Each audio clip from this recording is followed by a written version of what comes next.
Welcome back to World Crisis Radio. Webster Tarpley reporting from Washington, D.C. Keep up at tarpley.net, and Webster G. Tarpley on Twitter. The price of oil driven upwards, easily 120 a barrel for North Sea Brent. In Europe, foodstuffs being driven up between 10, 20, 50% in some cases. World FAO, the Food and Agriculture Organization, pointing to the biggest price increases and the highest overall food prices in recent history, perhaps in world history.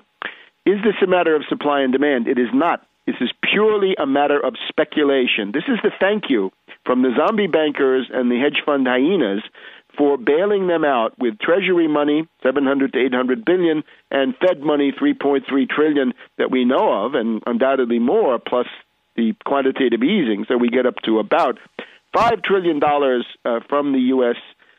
Government in its various forms, including foreign banks. The thank you is that they're now driving up the price of oil and food.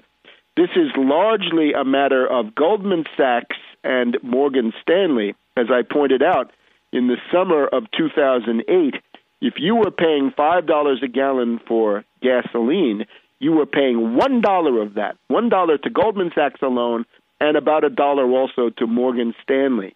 So that's the difference between $3 gas and $5 gas, is the manipulation of the London ICE Intercontinental Exchange by Goldman Sachs and Morgan Stanley using index futures on oil. The same thing is going on in the area of agricultural products with obvious genocidal overtones and made worse by the radical environmentalists and their ethanol craze, their idea that fossil fuels are bad and therefore corn should be made into gasoline. That corn is the tortilla staple of large Latin American populations. That also has tremendous genocidal overtones. That stuff should be rolled back as fast as possible. Now, the Republicans are pushing oil drilling. That's great. Drill. Absolutely drill. Produce. But the Republicans are also adamant that speculators must be protected. Speculation is sacrosanct. The Democrats, of course, strike out completely on anti-speculation. And the whole issue of the strategic petroleum reserve, Obama says that he's considering it. What you'd have to do is a surprise announcement about midnight one night that a massive amount of the strategic petroleum reserve is being dumped on the market. The goal of this is to catch those speculators, Goldman Sachs, Morgan Stanley, who have gone long the oil futures index contract, to burn them, to catch them exposed, to bankrupt them. Of course, in this system, that may be futile because they'll then turn around and go to Bernanke and get bailed out with public money. But otherwise, what can we do? We know how to stop speculation. 100% margin. You want to speculate in oil, you put up 100%. No borrowed money, all your own money. No naked shorts and no longs if you don't own the amount of oil that's being traded. Position limits that no individual conglomerate bank or any other organized force, cartel, is allowed to dominate the market by taking over large portions of what is a relatively restricted market. A systematic distinction between the end user, who deserves to be in a privileged position, compared to the speculator, against whom the entire deck should automatically be stacked. And, of course, the most elementary thing you can do on these things is, since futures index contracts for oil are financial instruments, 1% Wall Street sales tax. That will take the life out of the booze in terms of speculation. That combination will shut down speculators, and you might as well use the strategic oil reserve to surprise them. Don't tell them in advance. You've got to do it as a squeeze that comes in. So that is the other thing that is now driving the U.S. towards this mass strike development. The interesting thing is the one country where an upsurge would make a difference on the positive side of the world historical ledger is here in the United States. You could say in 1848, the one country that really needed a revolution was Great Britain, and instead we got these Chartists who were worth nothing. The United States is the one country where a big upsurge leading to the kind of policies that I've been talking about could be quite a positive thing for humanity. This could lift the world. And remember, the various states, right, be it in New Jersey with Christie, Wisconsin with Walker, Ohio with Kasich, Indiana with Mitch Daniels, Florida with this guy Scott, the Republican reactionary forces are on the march, and in Washington, they're doing this madman strategy, as E.J. Dionne calls it. The Republicans are essentially doing a Henry Kissinger chicken game confrontation scenario.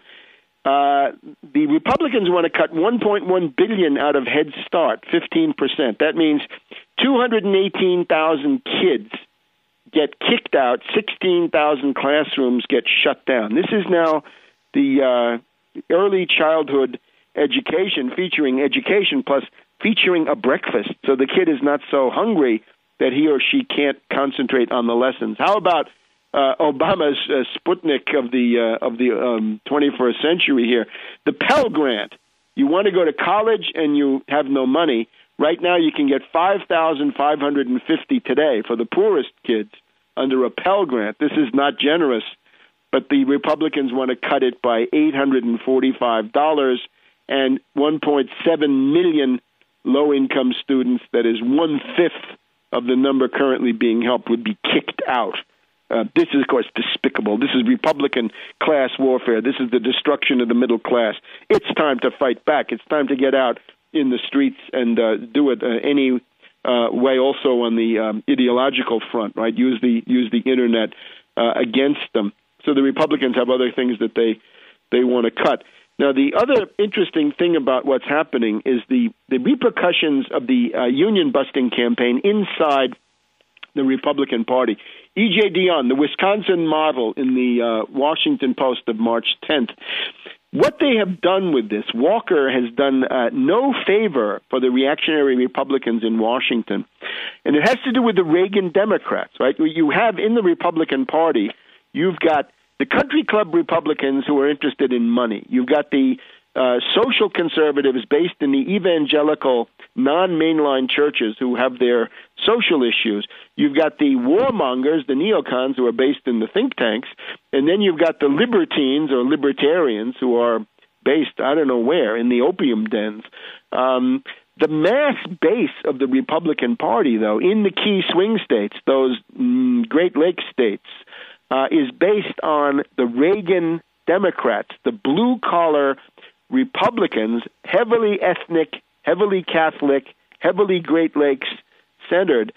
The reason they vote for Republicans is because the multicultural, postmodern horrors of the Democratic Party, right? Somebody like Pelosi is for cultural reasons so repugnant to them that they turn back towards the Republicans, as long as the union and organizing issue is not prominent. What Dionne writes, the key to the Wisconsin battle is that for the first time in a long time, blue-collar Republicans, the so-called Reagan Democrats, have been encouraged to remember what they don't like about reactionary ideology. Working-class voters, including many Republicans, want no part of the class war raged by Governor Walker. So we're talking people with incomes up to $50,000, probably no college, at least no college degree. The people who like Walker are the snooty, upper crust Republicans in the country clubs, whereas by a margin of 42% to 31%, Americans in general don't like Walker, and Walker loses 17% of Republicans, the union guys, who don't like what the Republican Party is doing. So it's a great opportunity. The problem is these Reagan Democrats have shown that they can't stand Obama. It's a great opportunity for a New Deal candidate in the Democratic primaries, appealing to blue-collar Democrats and knocking Obama out of the box that way. And that's what we're hoping for and working for. and we'll see you next week on World Crisis Radio.